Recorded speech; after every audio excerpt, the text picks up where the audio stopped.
혹시 시나리오를 쓰시거나 써볼까 고민 중인 분들이라면 누구나 한 번쯤 이런 생각 해보셨을 거예요. 대체 훌륭한 시나리오는 어디서부터 시작되는 걸까? 오늘 저희가 한 전문가의 가이드북을 통해서 그 핵심 원칙을 한번 제대로 파헤쳐 보려고 합니다.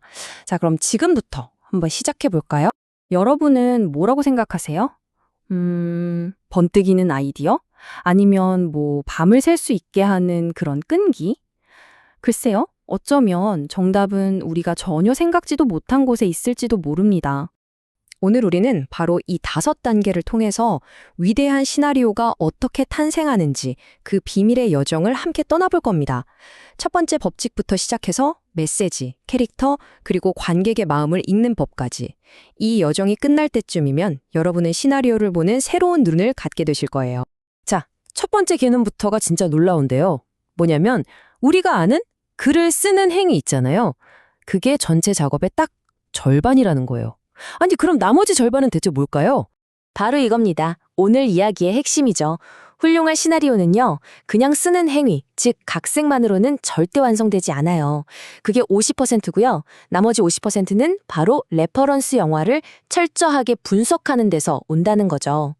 와, 그러니까 창작이라는 게 그냥 머릿속에서 뿅 하고 나오는 게 아니라 분석과 각색의 완벽한 균형이라는 거예요. 진짜 놀랍지 않나요? 여기서 말하는 분석은 그냥 영화 재밌게 봤다, 이런 수준이 아니에요. 영화가 던지는 메시지, 캐릭터가 어떻게 만들어졌는지, 그리고 제일 중요한 거, 관객들이 도대체 왜 그 이야기에 빠져들었는지를 거의 탐정처럼 파고드는 과정인 거죠. 이게 전체의 절반을 차지할 만큼 중요하다는 거, 이게 바로 이 법칙의 핵심입니다. 자, 그렇다면 이 탐정 같은 분석이 구체적으로 뭘 어떻게 도와준다는 걸까요? 첫 번째는 바로 이야기의 뼈대, 핵심 메시지를 아주 날카롭게 벼리는 과정입니다. 예를 들어 볼까요? 내가 복수에 대한 이야기를 쓰고 싶어요. 좀 막연하죠? 근데 이때 올드보이랑 존 윅을 쫙 분석해 보는 거예요. 그러면 똑같은 복수라는 주제인데도 관객에게 카타르시스를 주는 방식이 완전히 다르다는 걸 배우게 되죠. 이건 뭐랄까, 성공한 영화들이 이미 만들어 놓은 지도를 보면서 나만의 지름길을 찾아가는 것과 같아요. 그러니까 이 과정은 내 머릿속에 있던 아이디어를 관객의 감정으로 바꾸는 거의 연금술 같은 거예요. 내 머릿속에 반짝이는 아이디어를 성공한 영화라는 렌즈에 한번 통과시키는 거죠.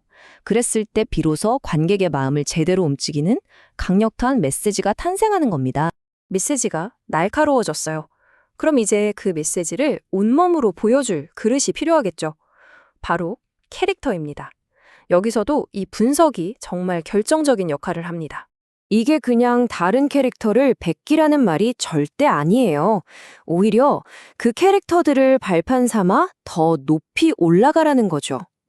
기존의 멋진 주인공들이 어떤 고민을 했고 어떤 한계가 있었는지를 분석하다 보면 그걸 뛰어넘는, 지금 우리 시대가 정말 원하는 완전히 새로운 영웅을 만들어낼 수 있는 거예요. 이 그림처럼요, 레퍼런스 캐릭터들은 새로운 캐릭터를 만드는 아주 좋은 재료, 이 퍼즐 조각 같은 거예요. 기존 인물들의 매력적인 부분들을 하나하나 떼어내서 내 이야기의 메시지에 맞게 다시 조립하는 거죠. 그럼 세상에 없던 완전히 새로운 인물이 짠! 하고 나타나는 겁니다. 창조는 모방에서 시작된다. 이 말 꼭 기억하세요. 자, 이렇게 매력적인 캐릭터까지 만들었어요. 근데 과연 관객들도 이 캐릭터를 좋아해 줄까요?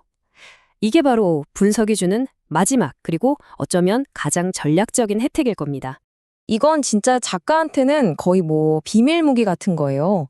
내 이야기랑 비슷한 영화에 대한 관객들 리뷰를 찾아보는 거죠. 이건 아직 세상에 나오지도 않은 내 영화의 미리 보기 시사회나 마찬가지거든요. 관객들이 어떤 장면에서 소리 질렀고 어떤 설정은 별로라고 했는지를 미리 알 수 있다면 실패할 확률을 확 줄일 수 있겠죠. 이건 마치 타임머신을 타고 미래를 살짝 보고 오는 거랑 비슷해요. 레퍼런스 영화에 대한 관객들 반응을 보면서 내 이야기가 어떤 평가를 받을지 미리 가늠해 보는 거죠. 그래서 위험한 부분은 피하고 강점은 더 강하게 만드는 전략을 짤 수 있게 되는 겁니다. 자, 그럼 지금까지의 내용을 한번 정리해 볼까요? 결국 시나리오 창작이라는 건 두 개의 큰 기둥으로 되어 있는 거예요.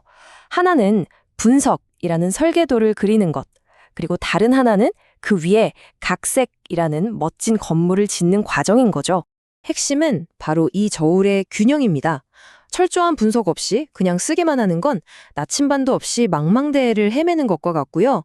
반대로 분석만 하고 내 이야기로 만들지 못하면 그건 그냥 책상 서랍에 처박혀 있는 낡은 자료일 뿐이에요.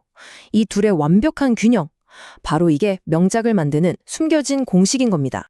그러니까요, 오늘 우리가 꼭 기억해야 할 가장 중요한 깨달음은 바로 이겁니다. 리서치나 분석은 글쓰기 전에 하는 귀찮은 숙제가 아니에요. 그 자체가 창작 행위의 절반을 차지하는 아주 핵심적인 과정이라는 사실입니다.